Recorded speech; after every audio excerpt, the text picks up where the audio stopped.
for instance, the thumbnails that perform on Free with Ads are very different than the thumbnails that will perform on the standard upload section of YouTube, as an example. That's one thing to think about. But as a production company, we make 6 to 8 movies a year, and I am always looking for that first traditional broadcast fee, as you said, looking for that money up front. But as those come back to me, I'm looking to get them out as agnostically on as many platforms as possible. So working with Alan in the United States and rest of the world really opened up the possibility for us to make sure we were covered across all the platforms, and his unique relationship with YouTube Free to Ads was a really core pillar as to why I was able to get into business with him.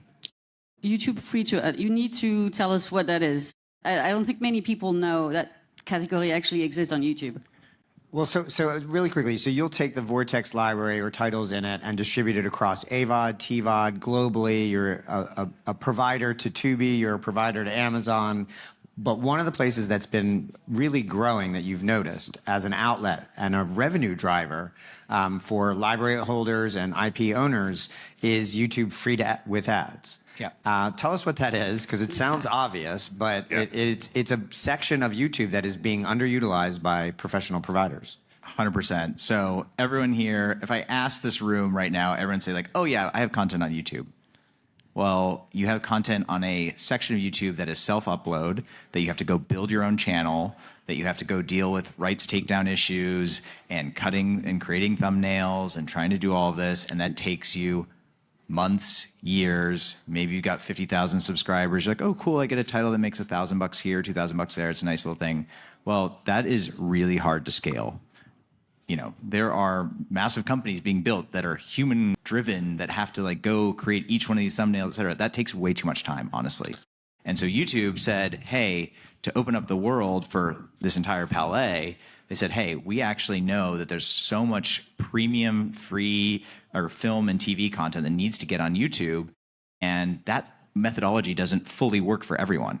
They may not have enough film and TV content to build that channel. They also may not want to build that. And so they opened up this new section called free with Ads that actually is premium free content. It is available not in every territory yet. It is in the US, Canada, Australia just launched, Japan just launched, Germany, and is going to be launching in more territories. And that is only available to select distribution partners. And so they've picked a few distribution partners, of which Film Hub is one of them, given the size of our catalog and library. It's convenient for this conversation that you're one of them. Yes. Yes. We are one of them. And it is a new, and like, you know, there's CPMs are higher because it's more premium content, and that really helps drive a significant amount of revenue. Also, guess what? It's more prominently seen on the TV. So if you're watching on the TV app on YouTube, it's film and TV content. It's separated from creator content. And really the goal is, guess what? You bring creators, you bring that together, and then all of a sudden you have creator content alongside premium film and TV content, and you've got a great marketing engine to drive things to more film and TV content.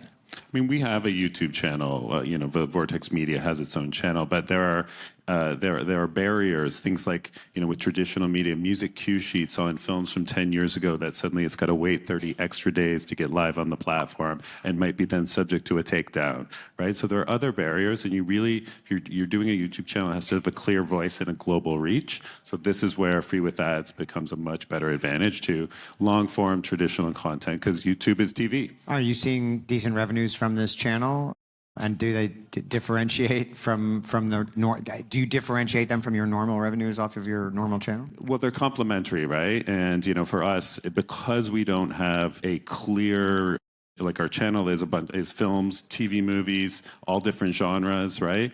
So it's harder for us to scale that. It's much easier to do a romance channel and have that go global. So for us, Free with Ads actually becomes much more complementary to the catalog that we have, because again, it's TV. It's an algorithm that's bringing up content that you like and serves it up to you when you want it.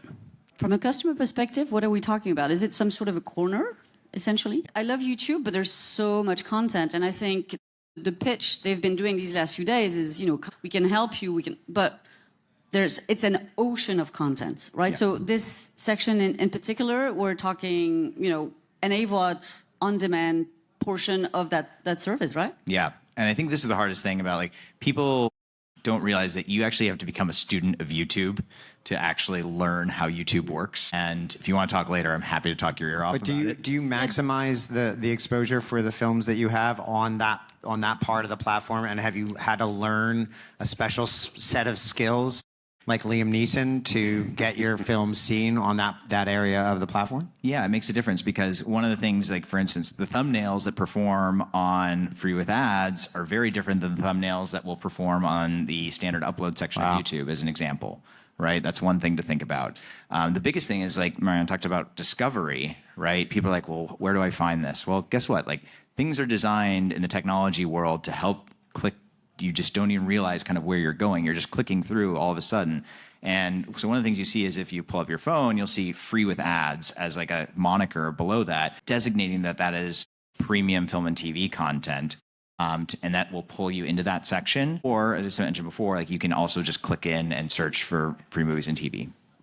So there's one thing is, and you've talked about it at the top, is that change in the business model. This market very much, embodies how initially we were trading content against flat fees, MGs. We're very much in a different world now. Can you guys speak to that? How can you make it work? I think that's the big question. Everyone wants to be everywhere, but how do you make that equation work for your content? Well, this is very interesting to our relationship with Film Hub. We took a movie that we produced as an original movie for a network called Super Channel in Canada. We partnered with Film Hub in the US. It's a movie called Pins and Needles. It's a horror movie. And I actually... Pins and Needles? Pins and Needles. It stars Chelsea Clark from Ginny in Georgia. And I turned down some traditional MG offers to work with Film Hub in a new release because I wanted to get it out as widely as possible and leverage the power of their platform to make it available as ubiquitously as possible.